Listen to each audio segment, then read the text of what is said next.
نو سبوتيفاي في اطار هذه الجوله. برشلونه متصدر 79 نقطه، فارق 6 نقاط عن ريال مدريد الذي يحتل حاليا المركز الثاني برصيد 73 نقطه، في ظل رغبه كبيره في مباراه اليوم لدى لاعبي نادي برشلونه تعويض خروجهم الاوروبي امام اتلتيكو مدريد في اطار مباريات الدور ربع النهائي لمسابقه دوري الابطال. 11 موسم على التوالي منذ ان توج بلقب دوري الابطال 2015 وهو غائب عن التتويج الاوروبي، خصوصا طبعا بعد الخروج هذا العام امام اتلتيكو مدريد في لقاء كان انتهى بفوز برشلونه ب2-1، لكن ذلك لم يشفع له وتأهل اتلتيكو لواقي نادي الارسنال، وشهد ايضا دوري الابطال خروج ريال مدريد، وبالتالي سيلعب بايرن ميونخ الاقصى امام باريس سان جيرمان حامل اللقب. هنا في ملعب المباراه ايضا سيلتا فيجو عاد اوروبيا، ولكن اقصي ايضا امام فرايبورغ الالماني في الدور ربع نهائي لمسابقه الدوري الاوروبي، وبالتالي مباراة اليوم مهمة جدا لفريق تذوق طعم التأهل الأوروبي بعد غياب عن الترشح أوروبيا. برشلونة البلاوغرانا في أول انطلاق أمامنا هنا من جانب لامين يامال، 16 مباراة على مستوى بطولة الدوري في هذا الملعب بلا خسارة منذ أن خسر سيلتا فيجو هدف مبكر، وفضل أن يحقق المفاجأة وأبو للفرص يا ولد على المباراة، فرصة هنا وفرصة هنا. بابلو دورين أمامنا بيرد على لامين يامال، لكن هذه المرة الحارس جوال، وشفنا كورتين لدورين وماركوس الونسو في وسط الملعب. اللاعب جوتيلا لاعب فرايبورغ لقاء العوده كان واحد مميز الحقيقه لسيلتا فيجو، العميد الاخير طبعا في امام فرنسا مع البرازيل، هنا امام مرتده، لكن شوف هنا العوده بالارتداد على الهدف هداف البارسا في هذا الموسم، وادي خروج حارس المرمى الحارس امامنا هو الحارس رضا، وحكم اللقاء يدي طبعا في الدوري 26 انتصار. وفيران توريس امامنا اللي بيواجه النهارده هذا الدفاع، ثاني الهدافين 14 هدف، واللي سجل في اخر مباراتين سجل 3 اهداف. طبعا فريق نادي برشلونه هو المتعه، الدور الاول 4 اكيد من اجل جده اللي رحل. شوف امامنا هنا اعتماد على لامين جافي يعود ويشارك، لكن قطعت مع طبعا نادي برشلونه مع البلا منها لقاء الكلاسيكو ان شاء الله يفتح اللعب على طول. امامنا هنا الفرنسي ثم سقط امام التعديل الوحيد عن مباراه اتلتيكو في دوري الابطال امام اتلتيكو مدريد في دوري الابطال. مره تعديل وضع يحاول هنا الضغط يطلع لاجو، ترجع مره ثانيه هنا محاوله بيكيتش وبيدري وفاتي دون استلام على طول امامنا ثانيه، وبينافسوا على المقاعد الاوروبيه. بارز يطلع على طول جوان غارسيا، لاجو كرة في بطولة الدوري مرة ثانية، كرة الأرضية الخداد لامين يامال، وكرة تطلع وركلة ترجيح مرة ثانية، خروج على طول الوصول تمرير انفراد ويطلع أمامنا الكرة في الران جوتلا يضيع فرصة بعد ربع ساعة.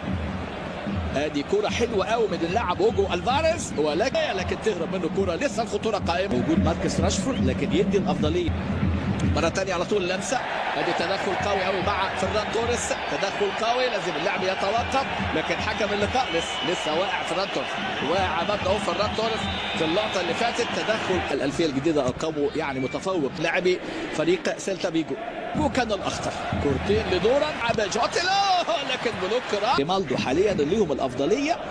رجع من وسط الملعب وترحل جروني بارداكجي، وكذلك كان أعير من مانشستر سيتي في صراع لكن كوبارس امامنا هنا في الجانب اللي مرة ثانية انتظار الدعم داني اولمو، لكن اتحطت خلف داني اولمو، فرصة كبيرة كانت لو كملت، لكن عودة ماركوس الونسو بخبراته يقطع كورة وانت المرة دي في بالدي البديل، ترجع الى اللعبة الثانية. هنا محاولة حلوة قوي في الران لامين يامال، يا ولد على عبء وقفها، وايه هي تتلعب باليمين افضل، لكن هو يلعبها بشماله وتروح فرصة حلوة. لكن شوف برضه الحقيقة يعني مركز 7 ما يترشح الزملاء بالتمرير ومحاولة متعة الليجا الإسبانية والمنافسة على الموسم القادم، ودي مهمة ديكو. مرة ثانية هنا جوتيلا، وحكم اللقاء يدي فاول، حكم المباراة بيدي فاول. كوندي حاولة هنا من جانب دورن اللي بيكمل اللقاء، يعني شفنا بورخا اجلاسي 22% في هذه المنطقة، طبعا لعب بالنسبة نزل استلم، وادي العرضية الخطيرة الأبطال، وكمان طبعا الخسارة اللي كانت أمامنا. شوف تتحول نية مرة ثانية، اولمو عايز يعدي، ولكن بيدري في الأوقات الصعبة يأتي بيدري، عدى لامين، عدى عرضية خطيرة رأسية، فرصة فرصه امامنا فيران توريس وداني اولمو. في اللقطه اللي فاتت ما كانش فيها تفاهم، لكن شوف لامين يامال هو اللي عنده مفاتيح الخطوره رهيب ويريد ان يسجل. اولمو لامين دايما عنده الحته الزياده والمطالبه بركله الجزاء، وحكم اللقاء يدي ركله جزاء. ادي لامين يامال اتعملت بحلوه قوي من داني اولمو، وهنا التدخل وركله جزاء للبصر. لم يتردد في الاول، فكر شويه حكم اللقاء. ادي الحكم خوسيه لويس مونيرا مونتيرو، وركله جزاء لامين يامال. لكن التمرير ال1 وال2 حلو. واحده من قدم اليسرى لامين يلعبها قويه وصعبه على رضاه، ولامين يامال. ويبدو ان الاصابات قلت حضراتكم ضغط المباريات، ولامين يامال يسجل من ركله جزاء في الدقيقه 40. لكن في شد كده، عنده شد ومش هيقدر يكمل. الاصابات ضغط المباريات وتاثير ضغط المباريات. اصابات ايه؟ الاصابات البارسا دائما وابدا، المستشفى دائما فيها الاصابات.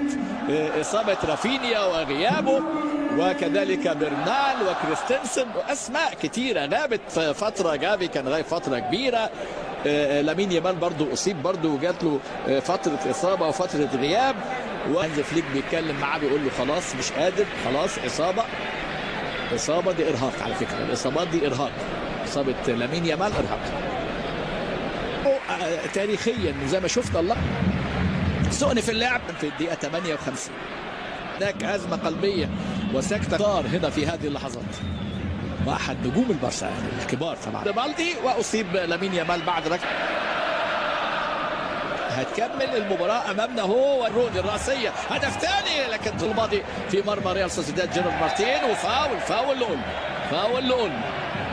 فاول لأولمو تدخل قوي، ولحسن حظه ثاني يلعب كره قصيره فيران توريس هيلعب يبتدي الخداع. طبعا اكيد هو مش باين انه يصارع من اجل ترشح موهوبه الحقيقه. ممكن عندهم برضه قدرات تهديفيه لاصابه احد المشجعين. وهنا محاوله روني للثاني، ولكن يا ولد تصدي حلو قوي من الحارس رضاه. روني برضكش حلوه التسديده بشكل رائع. شوف تسديده حلوه، ركنيه ملعوبه. ادي الاسباني، وادي امامنا هنا الشوط الاول من جانب سيلتا فيجو. حكم اللقاء بدا بها شوط اللقاء الثاني امامنا هنا من جانب سيلتا فيجو. حاولت الوصول، جوني طلع كوندي، خطيره 17 دقيقه مره ثانيه. هنا كانت في الدوري ديفيد فيا 18 هدف في موسم ذلك، تكرار تفوق اتلتيكو مدريد برضه، نتائج مميزه. فيرمين لوبيز الى روني، مسيره كورس راس يلعب بالقدم اليسرى. روني لاعب موهوب، دي الخمسه وكان 11 مره. ذكر الاهداف على المايسترو عملها المايسترو بيدري، والمره دي فيران توريس. يا ولد اللي على الطاير بباطن القدم الهدف في الدقيقه 6 وفي انتظارها. وحكم النادي الاسباني موقف تسلل كان عصا بيدري، مرر الكوره لكن هدف قتله، لكن على طول الكثافه الدفاعيه دايما في الجانب الشمال دون اي تبديلات. كتف امامنا هو ليليوت، امامنا هنا ويليوت. جانب اولمو ما ظهرش النهارده اولمو بالشكل. نادي برشلونه اخر خساره ليه كانت الملعب يعني لم يعني يصل فيها الى 16 هدف. سيلتا فيجو تمريره سريعه يحاول على لقب الليجا ام يستمر. جوتلا عرضيه جون مساحه، انتظار الدعم الى اللي كان يعني فكر فيه في الشوط الاول لنادي برشلونه. وزي ما قلنا دي الاولويه. هل فيها تسلل لانفراد؟ الموسم الماضي الحقيقه اوروبيا الخطر